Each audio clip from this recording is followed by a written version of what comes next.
क्या कभी ऐसा हो सकता है कि देवताओं जैसी महान शक्तियां भी एक भक्त की विनम्रता के आगे झुक जाएं? क्या सच्ची ताकत बल में होती है या भक्ति में? द्वापर युग की एक अद्भुत कथा है, जब तीन महान शक्तियों को अपने सामर्थ्य पर अभिमान हो गया था।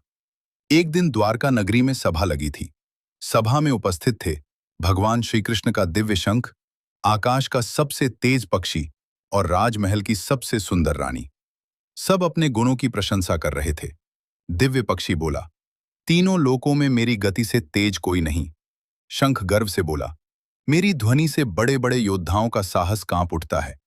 और रानी मुस्कुराकर बोली, पूरे आर्यावर्त में मेरे सौंदर्य की बराबरी कौन कर सकता है। भगवान श्री कृष्ण शांत बैठे सब सुन रहे थे। वे समझ गए कि तीनों के मन में अहंकार जन्म ले चुका है। तभी उन्होंने मुस्कुराकर कहा, आज मैं तुम सबको एक ऐसे भक्त से मिलवाऊंगा जो बिना शक्ति दिखाए भी सबसे महान है। श्री कृष्ण ने उस तेज पक्षी से कहा, उत्तर पर्वतों में एक वृद्ध साधु तपस्या कर रहे हैं, उन्हें आदर सहित यहां लेकर आओ। पक्षी तुरंत आकाश में उड़ गया। कुछ समय बाद वह पर्वतों तक पहुंचा। वहां एक वृद्ध वानर साधु आंखें बंद कर प्रभु नाम का जाप कर रहे थे। पक्षी बोला, हे साधु, द्वारका में स्वयं श्री कृष्ण आपको बुला रहे हैं। वानर ने शांत स्वर में कहा, मैं प्रभु का स्मरण पूरा करके आता हूं।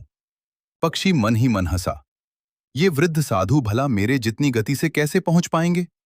वह पूरी शक्ति से उड़ता हुआ वापस द्वारका की ओर चला। लेकिन जैसे ही वह महल पहुंचा, वहां का दृश्य देखकर स्तब्ध रह गया। वह वृद्ध साधु पहले से ही श्री कृष्ण के चरणों में बैठे थे। महल के द्वार पर खड़ा दिव्य शंख भी आश्चर्य में था। उसने साधु को रोकना चाहा था, लेकिन साधु बिना किसी क्रोध के उसके पास से ऐसे निकल गए जैसे हवा गुजर जाती है। रानी ने भी साधु को देखा। उन्होंने सोचा साधु उनके सौंदर्य की प्रशंसा करेंगे, परंतु साधु ने श्री कृष्ण से पूछा, प्रभु, आज माता जैसी पवित्र आभा यहां दिखाई क्यों नहीं दे रही। यह सुनते ही रानी का सिर झुक गया। अब तीनों समझ चुके थे, जिसे अपनी गति पर घमंड था वह भक्ति के आगे पीछे रह गया। जिसे अपनी शक्ति पर अभिमान था वह विनम्रता के सामने टिक न सका, और जिसे अपने सौंदर्य पर गर्व था वह पवित्रता के आगे फीकी पड़ गई। तब श्री कृष्ण बोले, जिस मन में अहंकार होता है वहां ईश्वर दूर हो जाते हैं, लेकिन जहां विनम्रता और भक्ति होती है वहां स्वयं भगवान निवास करते हैं।